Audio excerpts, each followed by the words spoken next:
आज आपण चटपटीत चाट कसा बनवायचा ते पाहणार आहोत।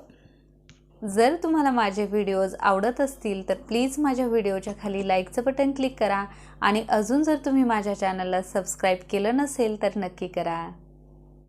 मी एका कुकरमध्ये मोड आलेले हरभरे 1 वाटी, त्याचबरोबर 2 वाटी मी पाणी टाकलं आणि अर्धा पळी तेल टाकून चवीनुसार थोडंसं मीठ टाकलं, अर्धा चमचा जिरे पावडर टाकली आणि अर्धा चमचा दालचिनीची पावडर टाकून गरम मसाला अर्धा चमचा टाकला आणि चवीनुसार थोडंसं मीठ टाकून हे शिजवून घेतलेले आहेत। अगदी व्यवस्थित असे शिजवून घ्यायचे।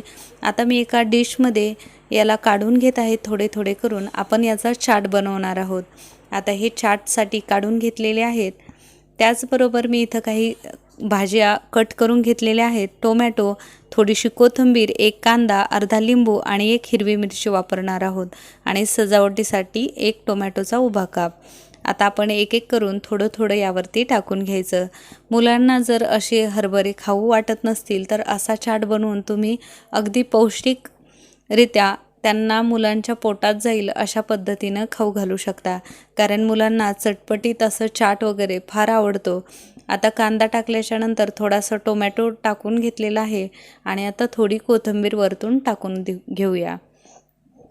कोथिंबीर स्प्रिंकल करायची। असं दिसता क्षणी मुलांच्या तोंडाला पाणी सुटतं आणि मुलं एकदम फिनिश करून टाकतात डिश। आता त्याचबरोबर आपण अर्धा चमचा चाट मसाला टाकून घेतलेला आहे।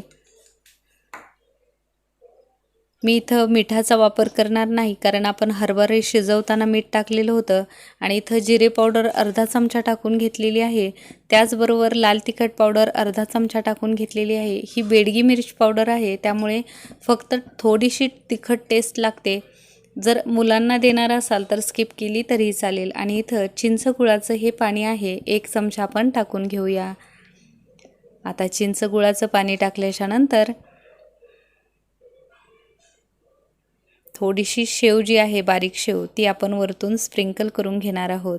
तुमच्याकडे असेल तर टाका, नसेल तर स्किप केली तरीही चालेल, परंतु जर चाट बनवायचा असेल तर त्यामुळे बारीक शेवीमुळे चव खूप छान येते आणि मुलांना दिसायला ते अट्रॅक्टिव्ह वाटतं। आता आपण 1 हिरवी मिरची तोंडी लावण्यासाठी ठेवून देऊया।